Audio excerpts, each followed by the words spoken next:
Boa noite a todos, a todas. Boa noite. Que eu ainda não havia cumprimentado. Muito bom estar aqui com vocês novamente, nessa casa, de tanta luz e tanto carinho e tanto calor, né? Que nos aconchega nessa noite fria, mas que nos aquece, né? Nós vamos conversar hoje sobre a perfeição moral, ou seja, pela felicidade que podemos encontrar a partir das nossas virtudes morais. Muitas vezes nos parece difícil, né, encontrarmos, alcançarmos uma moral de elevação que possa nos dar um pouco mais de paz, de tranquilidade, porque normalmente nós colocamos, como o pessoal costuma dizer aí, no dito popular, né, o sarrafo muito alto para que a gente consiga alcançar. É claro que se nós pensarmos no Mestre Jesus, que já tem o nome, né, do nosso Cristo, é claro que a gente vai dizer assim, tem como, né? Não dá para chegar lá. Euzinha, né? Tão fraquinha, tão caída nas tentações do dia a dia, não vai dar certo. Vai levar muito tempo. Só que nós precisamos lembrar que, mesmo ele sendo uma meta bem elevada para os nossos padrões, né, nós temos uma coisa que Deus nos dá e que a gente tem a nosso favor, que é o tempo. Não significa por isso que também nós precisamos, né, levar a vida sempre em passos muito lentos. Tudo bem, é a opção de cada um, mas aquele que tiver um pouquinho mais de pressa vai ter que se empenhar um pouco mais no seu exercício cotidiano. Porque nos aperfeiçoarmos moralmente, né, é feito da mesma forma como um atleta que tenta ganhar, por exemplo, uma maratona. Ninguém ganha ou sequer consegue terminar uma maratona sem praticar a atividade da corrida cotidianamente, né? Para ir fazendo lá seus 5.000 metros, depois seus 10.000 metros, e ali continuar um treino para que, mesmo sem ser o primeiro, completar a sua São Silvestre, por exemplo, né?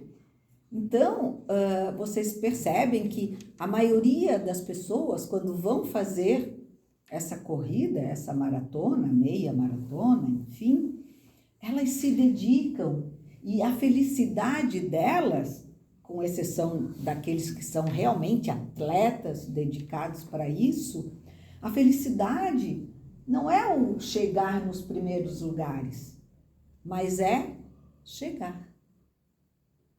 Por isso o atleta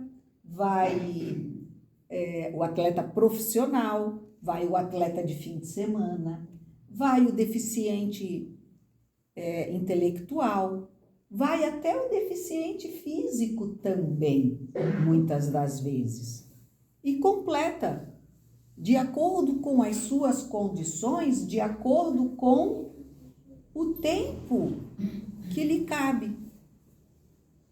Assim é o nosso aperfeiçoamento moral. Nós temos o tempo a nosso favor, porque ainda numa corrida como a São Silvestre, há normalmente um tempo limite para a chegada. Mesmo assim, eles costumam esperar, mas há um tempo limite para contar até, né, metricamente o tempo que a pessoa fez. Porque isso exige que fiquem ali, né, os árbitros da corrida para poder calcular o tempo de cada um, ou com o chip, hoje em dia, que é mais moderno, né? Mas sempre envolve outras pessoas, então há um tempo limite. Mas Deus não nos dá limite.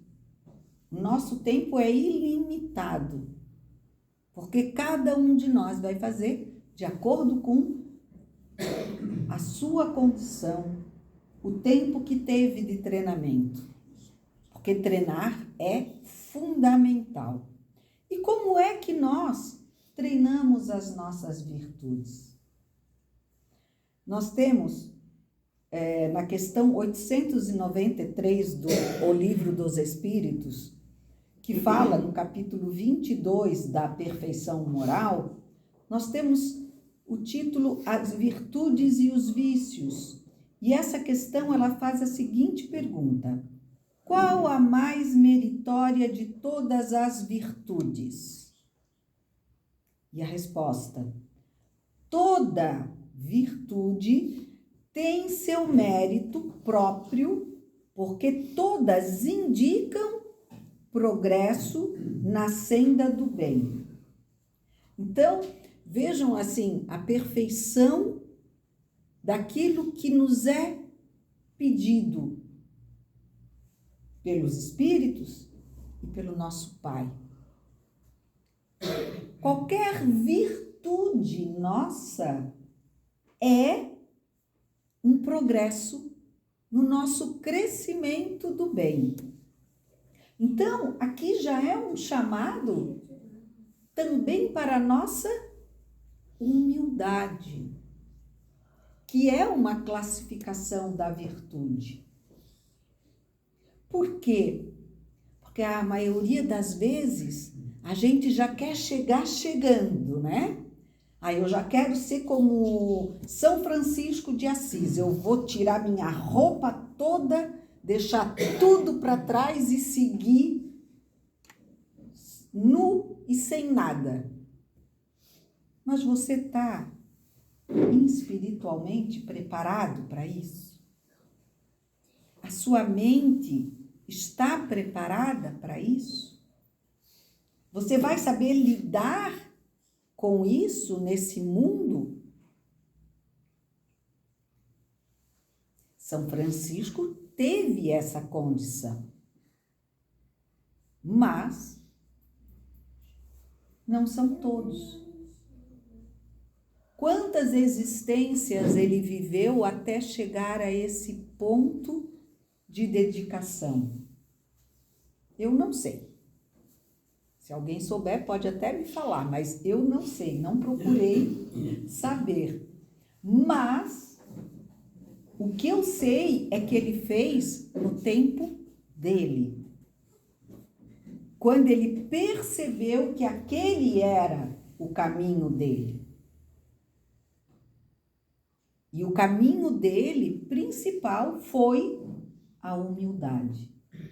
Foi assim que ele sentiu o seu chamado, né? Renovando e mudando e reconstruindo a Igreja de Deus. Então, cada um de nós tem que fazer e procurar as suas virtudes dentro do seu alcance. Porque senão a gente não consegue. E aí a gente chora, porque Deus não me ajudou. Não, não é que Deus não te ajudou, é que tu quis mais do que tu podias. Porque a humildade é uma das faces das virtudes. A virtude sempre que há resistência voluntária ao arrastamento dos maus pendores. Então, vejam, às vezes a gente quer fazer coisas tão magníficas, né? Quando ele diz assim, ó, quando você conseguir dizer não ao frio que tá hoje, que dizia assim, fica em casa, vai sair com essa chuvinha que tá batendo, tu tava resfriada, guria, fica em casa, não é assim? Não dá vontade? Dá, mas a gente sente que tem aquele chamado dentro de nós, vai, não vai ser isso que vai aumentar a tua gripe, não vai ser isso que vai te congelar, ou enfim. E a gente vem. E tudo dá certo.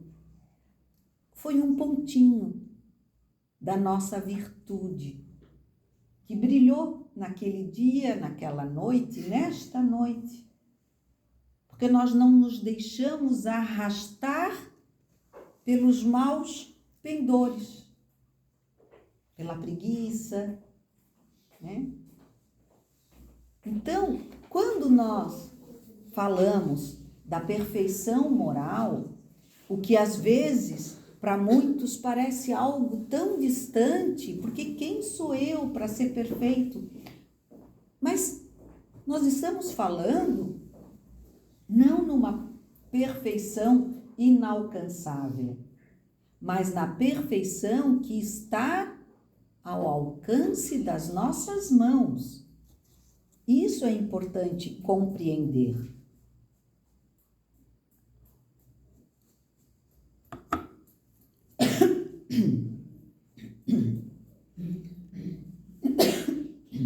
Desculpem.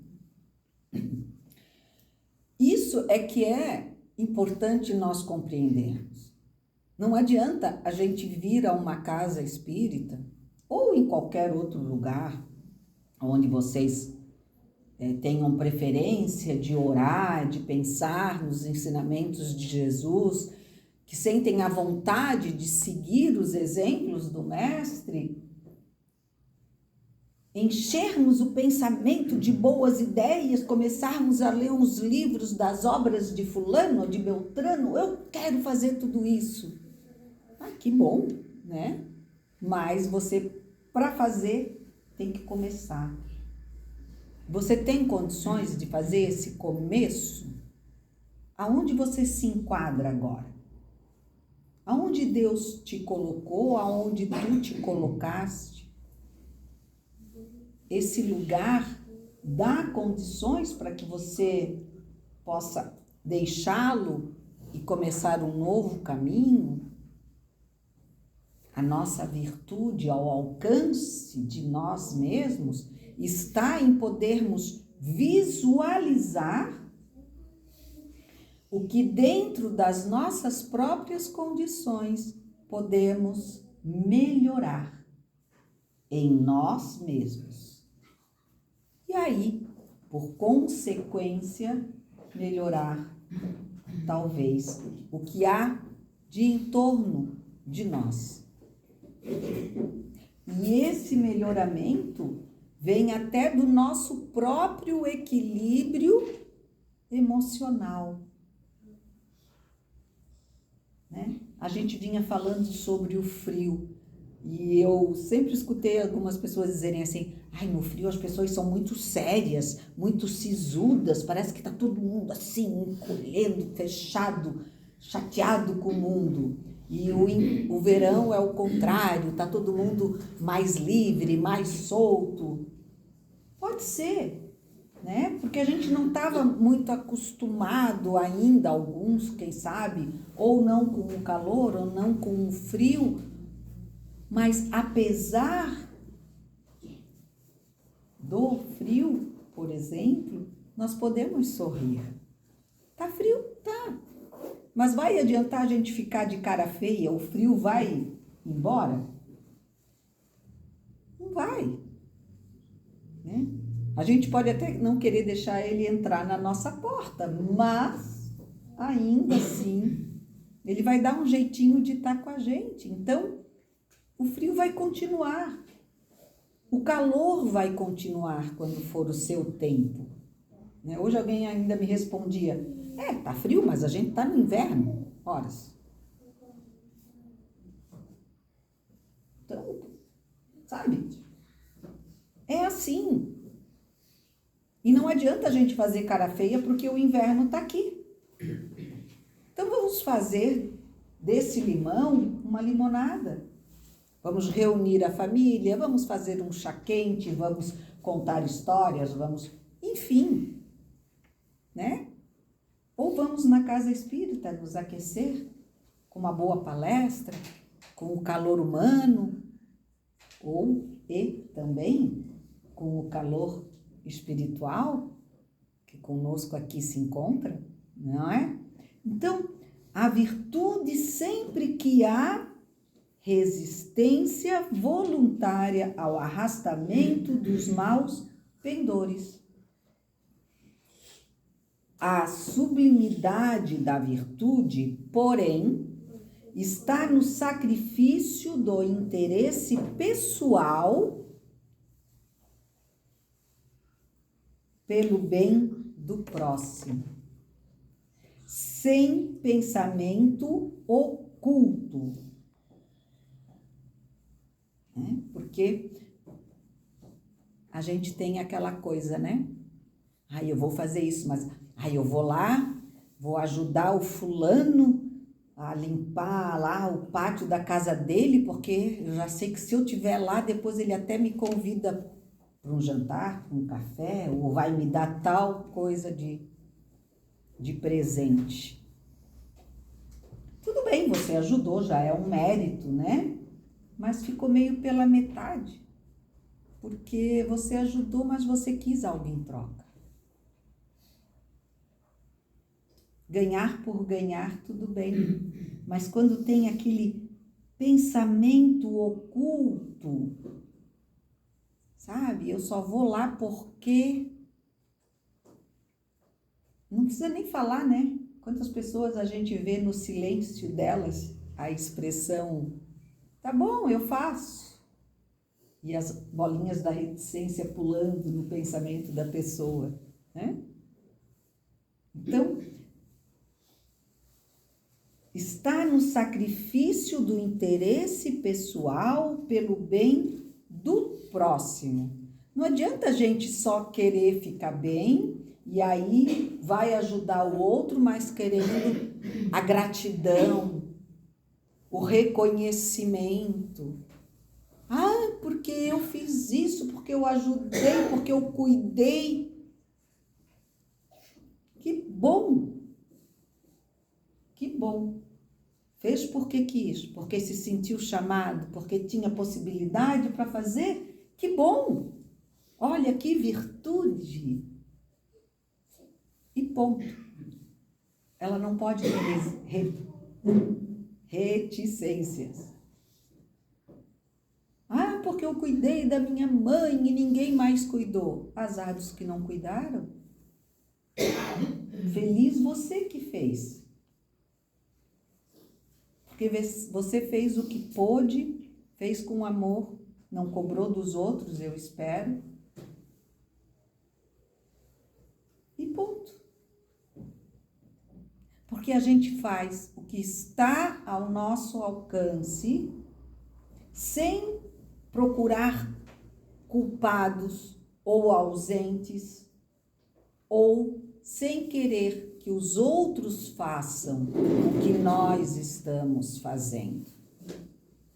Porque daí não adianta a gente pedir para Deus, né? Eu ainda sou muito novinha, não me dá uma prova muito difícil. E querer que o outro cumpra a prova difícil no meu lugar. Não. Nós precisamos perceber que o nosso crescimento, a nossa humildade, a nossa melhora nesse aperfeiçoamento moral, ela está diretamente ligada ao nosso desejo, à nossa conscientização de que nós devemos fazer a nossa parte. A gente vê hoje em dia, eu escuto a todo momento, né? Até porque eu acho que agora está virando uma coisa do nosso tempo, né? Do momento que nós vivemos. Eu que tenho muitos amigos assim, tão jovens quanto eu há bastante tempo, todos eles, todos é maneira de dizer, mas uma grande parcela deles se encontram ou com os pais ou com um deles em processo de demência ou de dificuldades físicas, né? Necessitando do apoio ou financeiro e ou também emocional. E aí, o que a gente encontra na maioria das pessoas, a reclamação constante. Ou porque eu sou sozinha e aí é tudo comigo, não sei o quê. Aí eu brinco com a minha filha, tá vendo? Não quisesse irmão? Agora dançou, vai ser só uma, né? Brinco com ela, mas a gente sabe que na vida Deus sabe os nossos caminhos e a gente se prepara para eles e tem que também se deixar livre para as nossas batalhas e lutas vindouras, né? Ou então, na sua maioria, porque aqueles que nasceram no mesmo tempo que eu, dificilmente eram filhos únicos. Então, entram na briga entre quem fica mais, quem fica menos, quem pode dar mais dinheiro, quem pode dar menos dinheiro, porque um deu, porque o outro não deu.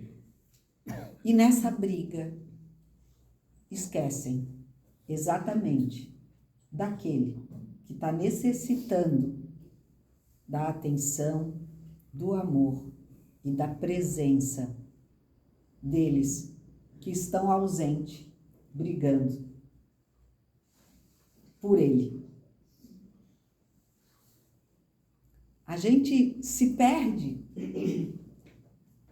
porque a gente quer uma igualdade de deveres e direitos que não podem existir, porque nós não somos todos iguais a nível de crescimento espiritual. Mas eu e meu irmão fomos criados iguais para o meu pai. Não interessa. Você não sabe quantos anos de experiências espirituais, como espírito e inteligência criada pelo nosso Pai, tem aquele ser, que talvez ainda seja muito mais preso às questões materiais do nosso mundo do que a nós mesmos. Então, muitas vezes você que ganha a metade do salário daquele seu irmão é quem mais contribui financeiramente para com o auxílio dos seus pais, ou do pai, ou da mãe. É na sua casa, que é a menor de todas, que você vai acolher aquele ser que lhe acolheu enquanto você necessitou em todo o seu nascer e aprender nessa vivência encarnatória. Então, que bom! Que bom! Aí vem a nossa virtude de olharmos pelos olhos do Mestre. Que os últimos serão os primeiros, né?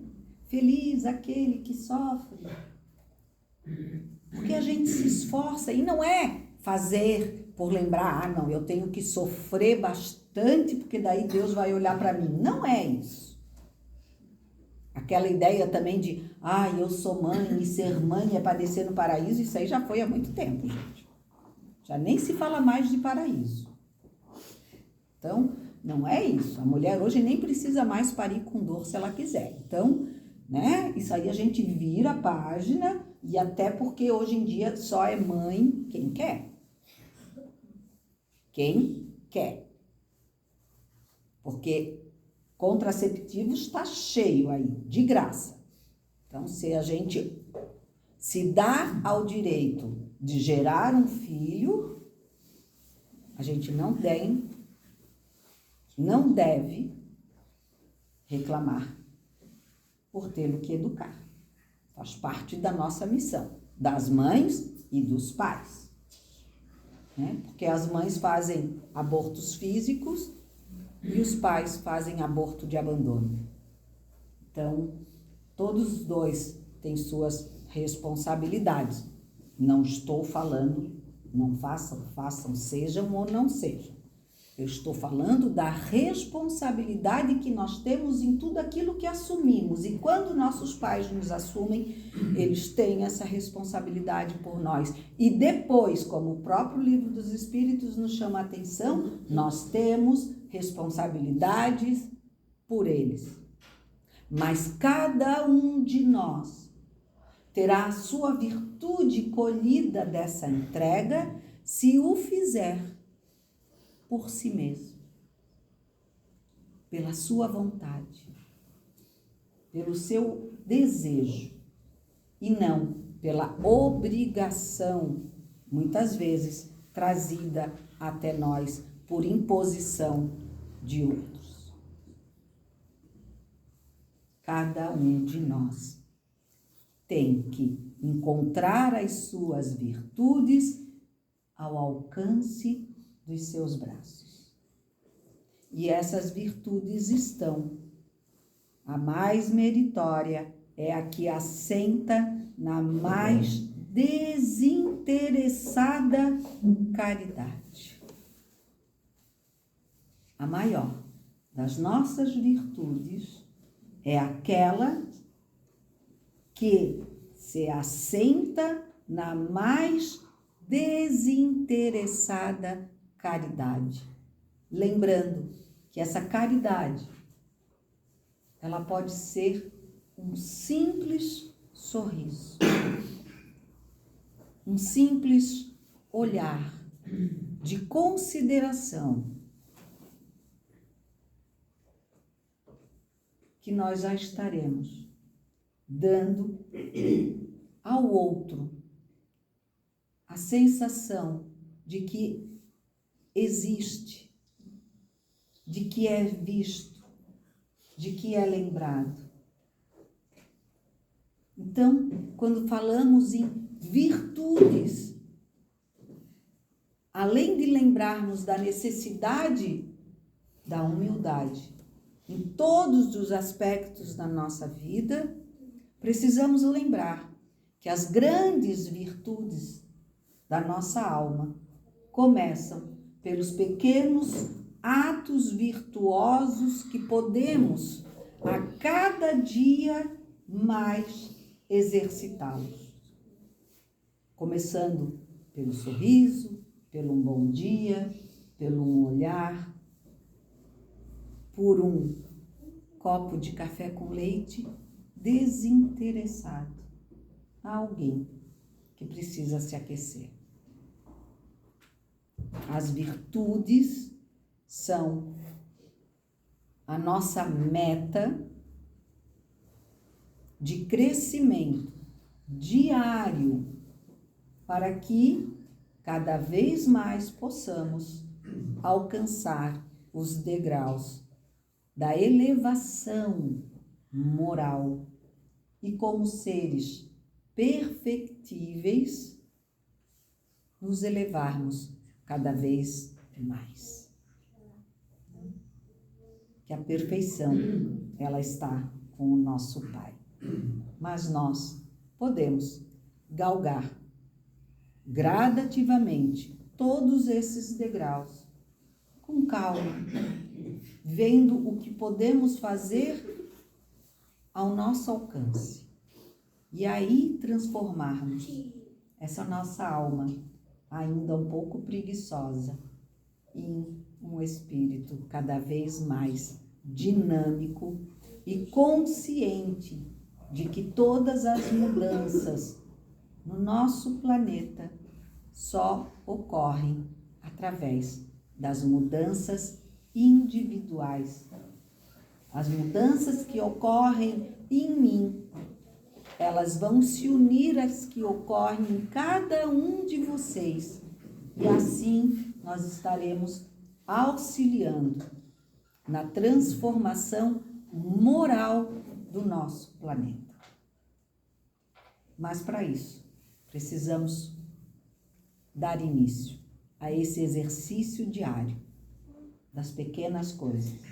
E com o tempo, as grandes já não nos parecerão tão distantes. Que assim seja, que Deus, nosso Pai, que Mestre Jesus, nosso irmão, continuem a nos conduzir e a nos agasalhar e orientar com os seus exemplos. Obrigada a todos. Obrigada, casa.